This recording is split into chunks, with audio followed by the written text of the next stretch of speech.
Assalamu alaikum, my YouTube family. How are you? Hope so. You are doing well. Again, I'm here with an exciting lecture about second language acquisition. So today's lecture is about input, noticing, and interaction. So please, first of all, subscribe my channel and share the link with your friends and class fellows. So without wasting time, I think we should start our lectures. So चलते हैं अपनी first slide की तरफ. So first is input. What is input? Input refers to the exposure learners have to authentic language in use.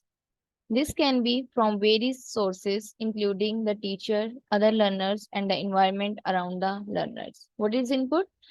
Input refers to exposure learners have to authentic language in use. किन learners के use में एक authentic language होनी चाहिए. This can be from various sources. बहुत सारे resources हो सकते हैं जिनके जरिए वो इनपुट ले सकता है. उनमें कौन कौन इंक्लूड है? टीचर्स इंक्लूड है, लर्नर्स इंक्लूड है, and the environment around the learner. कि जब उसके इर्द गिर्द जो माहौल है जिससे वो ऑब्जर्व करता है, जिससे वो इनपुट लेता है, जो वो माहौल उसको इनपुट देता है. एक बच्चा जो है वो अपने इन्वायरमेंट से सीखता है ना, तो वो जो इन्वायरमेंट उसको जो चीज प्रोवाइड कर रहा है वो सारा इनपुट होगा. टीचर्स क्लास में जो इंस्ट्रक्शंस दे रहे हैं वो इनपुट हो गए. लर्नर्स जो हैं, अदर लर्नर्स क्लासरूम में क्लास फेलोज जो हैं, वो बच्चों के साथ जो टॉक कर रहे हैं, जो उसके साथ अपने थॉट्स को शेयर कर रहे हैं, वो सारे क्या होंगे? इनपुट होगा. Input in SLA, input in second language acquisition. Input is language that goes into your mind, जो आपके माइंड में जाता है. जैसे मैं अभी लेक्चर दे रही हूँ, तो वो जो कुछ आपके माइंड में जा रहा है, जो कुछ आप सुन रहे हैं, ये सारा क्या है? ये इनपुट है. Listening not speaking. इनपुट क्या होता है? लिसनिंग होता है. जैसे आप मेरा लेक्चर सुन रहे हैं, आप बोल नहीं रहे, बोल मैं रही हूँ, मैं आउटपुट दे रही हूँ, लेकिन आप इनपुट ले रहे हैं. ठीक है. रीडिंग नॉट राइटिंग और मेमोराइजिंग. आपने सिर्फ सुनना है, आप और आप रीड कर रहे हैं, साथ साथ स्लाइड्स को रीड कर रहे हैं, बट आप राइटिंग नहीं कर रहे, ना ही मेमोराइजिंग भी नहीं कर रहे. सिर्फ आप उस कॉन्सेप्ट को ले रहे हैं, उस चीज को समझ रहे हैं. और ये सारी चीजें क्या हैं? ये क्या है? Language that goes into your mind. ये सारी चीजें आपके माइंड में जा रही हैं और आप इसको जिसको समझ रहे हैं, और ये सारा क्या है? इनपुट है. ठीक है. Next is comprehensible input. Comprehensible input is incoming language that you can understand. जैसे मैं अपनी लैंग्वेज को स्विच करती हूँ उर्दू के साथ, इंग्लिश टू उर्दू. ये एसएलए का लेक्चर है, सेकंड लैंग्वेज एक्विजिशन का. ये जो चैनल है ये भी इंग्लिश कोचिंग सेंटर है. लेकिन मैं इसमें लैंग्वेज को स्विच करती हूँ ताकि ये वाले लेक्चर्स आपके लिए बहुत ज्यादा ऑथेंटिक हो जाएं, क्योंकि मटेरियल तो सारा गूगल पे पड़ा हुआ है, लेकिन आपके लिए वो लेक्चर वो समझना इसलिए मुश्किल हो जाता है समटाइम्स, क्योंकि आपको आपको वो वाले लेक्चर्स क्लास में आपने कवर नहीं किए होते, तो यहाँ पे आपको थोड़ी सी इंस्ट्रक्शंस की जरूरत होती है जो इजी वे में आपको उन लेक्चर्स को समझा दें. तो इस वजह से जो है, ये कौन सी लैंग्वेज होती है? Incoming language that you can understand. ठीक है. ये इनपुट उसी लैंग्वेज में है. Can be mentally processed in real time. Truly meaningful communication. ठीक है. कॉम्प्रिहेंसिबल है इनपुट की. नेक्स्ट एग्जांपल देख लेते हैं. Care taker speech many language have special speech register for talking to young children. These registers, variously called baby talk, mother's child directed speech, and caretaker speech, have characteristics that assist the child acquisition of language. अभी आप अगर observe करें तो एक mother जो है, वो आपके घर में एक न्यू बॉर्न बेबी हो, तो मदर जो है वो आहिस्ता आहिस्ता फर्स्ट जब बेबलिंग साउंड्स निकालता है बच्चा, बेबलिंग से भी पहले वो मोइंग होता है, यानी कि ऊ आ करता है. ठीक है. फिर उसके बाद जो है ना वो बेबलिंग साउंड्स निकालता है, जैसे ब, ड, ग, छोटी छोटी आवाजें निकालता है, जैसे कि मदर्स को लगता है कि वो बाबा बोल रहा है या मामा बोल रहा है. फिर आहिस्ता आहिस्ता वो क्या करता है? आहिस्ता आहिस्ता उसको थोड़ी थोड़ी चीजें जो हैं वो सीखना शुरू करता है अपने इन्वायरमेंट से. ठीक है. इन्वायरमेंट से, क्योंकि इन्वायरमेंट उसको इनपुट दे रहा होता है. वो अपने इर्द गिर्द देखते हैं अपने घर में लोग कैसे बोल रहे हैं.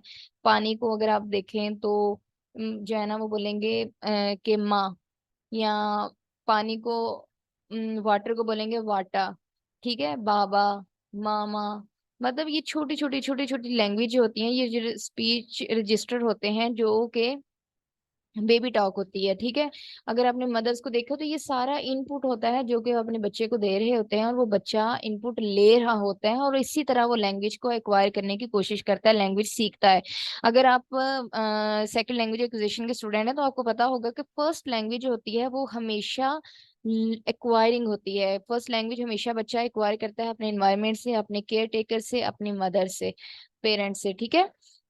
नेक्स्ट जो है ये सारा वो कैसे एक्वायर करता है, वो सारा नेचुरली करता है इनपुट से, ठीक है। जो इनपुट, जैसा इनपुट उसको मिलता है अपने एनवायरनमेंट से, अपने पेरेंट्स से, वो वैसे ही लैंग्वेजेस सीखता है, ठीक है। नेक्स्ट है जी, सेकंड एग्जांपल है हमारे पास foreigner talk. Foreigner talk is a simplified version of a language that sometimes used by native speakers when addressing non native speakers. अगर आपने देखा हो, अगर आपके कंट्री में कोई इंग्लिश स्पीकर स्पीकर आ जाए, तो आप उसके साथ बात करने के लिए, अगर वो आपसे कोई डायरेक्शन पूछ लेता है या आपसे किसी चीज के बारे में पूछ लेता है, तो आप क्या करेंगे, आप इंतहाई कोशिश करेंगे कि इंतहाई सिंपल सी लैंग्वेज यूज करें, कुछ इशारों से बात करें, कुछ आप इंग्लिश के कुछ छोटे मोटे चंक्स यूज करें, कुछ वर्ड्स यूज करें वोकेबलरी के जो उसको समझ आ जाए, आप उसको वो बात समझा देंगे। अगर आप भी, एक पंजाबी जो है वो बाहर चला जाए यूएसए में, यूएई में, तो वो क्या करेगा, उसको अपनी उसने अगर कुछ बात सुननी हो या कोई बात करनी हो, किसी से कुछ कुछ भी पूछना हो, तो वो क्या करेगा, किसी से बात करेगा, तो वो अगला बंदा ये जब उसको पता चलेगा कि इसको मेरी लैंग्वेज नहीं आती, तो वो क्या करेगा, वो कोशिश करेगा कि एक सिंप्लीफाइड वर्जन में उस बंदे को वो बात समझा दे, ठीक है। तो ये क्या होती है, वो भी इनपुट क्या होता है, वो सिंप्लीफाइड वर्जन में होता है कि आप वो वाला इनपुट देते हो कि अगले बंदे को वो बात समझ आ जाए, ठीक है। टीचर्स टॉक भी देख लेंगे। Teachers talk is a kind of language use by the teachers for instruction in the classroom. अब टीचर्स भी क्लास में इंस्ट्रक्शन देती हैं, वो भी इनपुट होता है। जैसे अभी मैंने एग्जांपल दी अपनी भी लेक्चर की, कि मैं अभी लेक्चर दे रही हूँ, मैं अभी बोल रही हूँ, तो ये सारा इनपुट है, इंस्ट्रक्शन सारे इनपुट हैं। और ये अगर आप क्लास में भी आमने सामने बैठ के, अगर आप फेस टू फेस भी लेक्चर्स ले रहे हैं, तो वो सारे भी क्या है, आप इनपुट ही लेंगे, ठीक है। तो टीचर्स की इंस्ट्रक्शंस क्या होंगी, ये भी क्या है, इनपुट है। फॉरनर स्टॉक सिंप्लीफाइड वर्जन, ये भी इनपुट है। केयर टेकर्स, मदर स्पीच, ये सारे क्या हैं, ये चाइल्ड स्पीच जो है, ये सब क्या है, इनपुट है। और यही इन्हीं के साथ जो है ना लैंग्वेज एक्वायर की जाती है, ठीक है। नेक्स्ट है जी हमारे पास इनपुट हाइपोथेसिस स्टीफन क्रैशन का। अगर आपने सेकंड लैंग्वेज एक्विजिशन में पिछले लेक्चर्स भी अगर आपने विजिट किए हों, तो इसी प्लेलिस्ट में पड़े हुए हैं। स्टीफन क्रैशन के 5 हाइपोथेसिस भी डिस्कस किए गए हैं, उनमें से input hypothesis was one of them. So second language input must be comprehended at one stage above the learner's current level, I plus one, in order to be acquired at one stage above the learner's current level। अब input वो, अगर मैं आपको इसकी example दूं, तो जब एक 30 डेज का, अगर एक सपोज एक टीचर जो है अपना, आप 30 डेज का इंग्लिश स्पोकन का कोर्स कर रहे हैं, तो आप वो जो 1 डे में सीखेंगे वो भी 30th में तो नहीं ना सीखेंगे। वो क्या करेंगे, आपका करंट नॉलेज है, आपको ए आ गया, लेकिन अब जो है आपको बी भी सीखना है, मतलब आप एक स्टेप आगे चलते हैं, ठीक है। तो जो है ना, अगर आप 30 डेज का, अगर आपके फर्स्ट डे में आपको इंट्रोडक्शन, जी आप अपना इंट्रोडक्शन करवाएं, सेकंड डे में वो आपको थोड़ा सा आगे ले चलेंगे कि चलें 5 सेंटेंसेस अगर आपने बोल लिया, आपको अच्छा से इंट्रोडक्शन देना आ गया, देन आप फैमिली के इंट्रोडक्शन पे आ जाएं। फिर आप अपने कुछ अच्छे इवेंट्स को कैसे डिस्कस करेंगे, फिर आपको पार्ट टेंसेस के हवाले से वो सारी चीजें आहिस्ता आहिस्ता क्या है कि आप जो है ना इनपुट आगे एक वन स्टेज, आप प्लस वन स्टेज प्लस आप चलते जाएंगे, और एक दिन क्या होगा, आप बिल्कुल कॉम्प्रिहेंड हो जाएंगे, आप बिल्कुल जो है ना एक अच्छी परफेक्ट लैंग्वेज सीख जाएंगे। और वो सब डिपेंड करते हैं अच्छे इनपुट पे। अब यहाँ पे अच्छा इनपुट कौन सा है, एग्जांपल ऑफ इनपुट देख लेते हैं। In the classroom the most important and accessible input for learner is the data of the teacher. अगर सबसे अच्छा इंपॉर्टेंट एक्सेसिबल अगर इनपुट कोई दे सकता है, तो वो एक टीचर होता है। अगर आपने कोई नॉन नेटिव लैंग्वेज सीखनी है, अगर यहाँ पे भी अगर आइट्स का कोर्स करते हैं स्टूडेंट्स, तो वो क्या है, वो जाते हैं बैंड्स के चक्कर में अपने इंस्टीट्यूशंस में सारे, तो वो अपने टीचर्स जो हैं उन्हीं वही, अगर वही इनको इनपुट देते हैं, ठीक है। अब वो डिपेंड करता है टीचर पे कि उसका इनपुट कैसा है। When teachers are talking in classes they are providing opportunities for learners to develop their comprehension. अब जब टीचर्स क्लास में बोलते हैं तो वही बच्चों को ये सहूलत देते हैं कि वो कितना अपना कॉम्प्रिहेंड करते हैं, अपने नॉलेज को कितना वो सिखाते हैं। अगर आपने क्लास में देखा हो, अगर हमने टीचिंग स्टाइल्स के बारे में सुना हो, आपको खुद भी अंदाजा होगा कि कुछ टीचर्स के आपको बहुत अच्छी समझ आती है, कुछ टीचर्स के आपको बिल्कुल समझ नहीं आती। कुछ टीचर्स के इतने अच्छे टीचिंग स्टाइल्स होते हैं, टीचिंग मेथड्स होते हैं कि वो हर बच्चे को इतनी अलग इंडिविजुअल तवज्जो देती हैं कि आपको वो लेक्चर भी अच्छा लगता है और वो लेक्चर आपको समझ भी आता है, क्लास में याद रहता है, आपको घर जाके सिर्फ रिवाइज करना पड़ता है। तो ये टीचर्स पे भी डिपेंड करता है कि टीचर कितना इनपुट अच्छा देती है और बच्चे उससे कितना अच्छा सीखते हैं।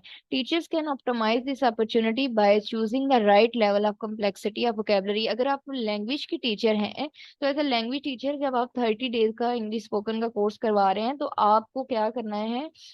एक बच्चा जो है वो घर से सिर्फ पंजाबी सीख के आया है और उर्दू सीख के आया है, उसको इंग्लिश बिल्कुल नहीं आती, वो स्पोकन में बहुत वीक है, तो ये आप पे डिपेंड करता है कि आप वोकेबलरी को कितना सिंप्लीफाइड करती हैं। एक वर्ड है उसके 10 मीनिंग है, उसके आगे से सिनोनिम्स में देखा जाए तो वो बहुत ज्यादा है। तो आप सबसे सिंपल चीज लिखेंगे, सिंपल वर्ड देखेंगे, उन्हीं सिंपल वर्ड्स को यूज कर करेंगे आप डेली लाइफ में, और आप उस बच्चे को सिखाएंगे। ठीक है। Right level of complexity of vocabulary, vocabulary कितनी अच्छी, आप कितनी सिंप्लीफाइड आप यूज करते हैं, एंड स्ट्रक्चर कितना अच्छा यूज करते हैं, स्पीच ऑफ डिलीवरी, आपका डिलीवरी कितनी अच्छी है, डिग्री ऑफ क्लैरिटी कि आप कितना क्लियर वे में आप बच्चे को समझा रहे हैं, the range of register and style. ठीक है। तो ये सारी टीचर चीजें जो हैं वो एक टीचर पे भी डिपेंड करती हैं कि एक टीचर जो है वो कितना अच्छा इनपुट अपने बच्चे को डिलीवर करता है, और वो आगे से वो बच्चा कितनी अच्छी वो उस अपॉर्चुनिटी को यूज करते हुए कितना अपने लैंग्वेज को कॉम्प्रिहेंड करता है, और फिर कितना अच्छा वो आउटपुट देता है। तो ये था जी आज का लेक्चर इनपुट के हवाले से। इनपुट के लेक्चर मैंने इसको बहुत ही ज्यादा जो है किया है एक्सप्लेन। होप सो आपका कोई क्वेश्चन रह नहीं गया होगा इसको लेके। आगे जो नेक्स्ट लेक्चर है वो हमारा इंटरेक्शन और नोट्सिंग पे होगा। मैंने इनको बहुत छोटे छोटे पार्ट 1 पार्ट 2 पार्ट 3 में इसको अपलोड करूंगी, क्योंकि लेक्चर बहुत ज्यादा लंबा हो जाता है, वो जिस बच्चे को इनपुट पढ़ना है उसको फिर साथ में इंटरेक्शन वाली भी स्लाइड सुनना पड़ती हैं, तो ये थोड़ा सा डिफिकल्ट हो जाता है। अगर आपको इंटरेक्शन या नोट्सिंग की भी पढ़नी है स्लाइड्स, तो वो आप पार्ट 2 और पार्ट 2 में पार्ट 2 एंड पार्ट 3 में देखिएगा। ठीक है। हो सकता है कि मैं इनको इकट्ठा भी एक वीडियो में अपलोड कर दूं। लेकिन अभी तक के लिए अपना ख्याल रखिएगा, चैनल को सब्सक्राइब करना मत भूलें, अपना बहुत सारा ख्याल रखें, अपने गाँव में याद रखिएगा। अल्लाह हाफिज।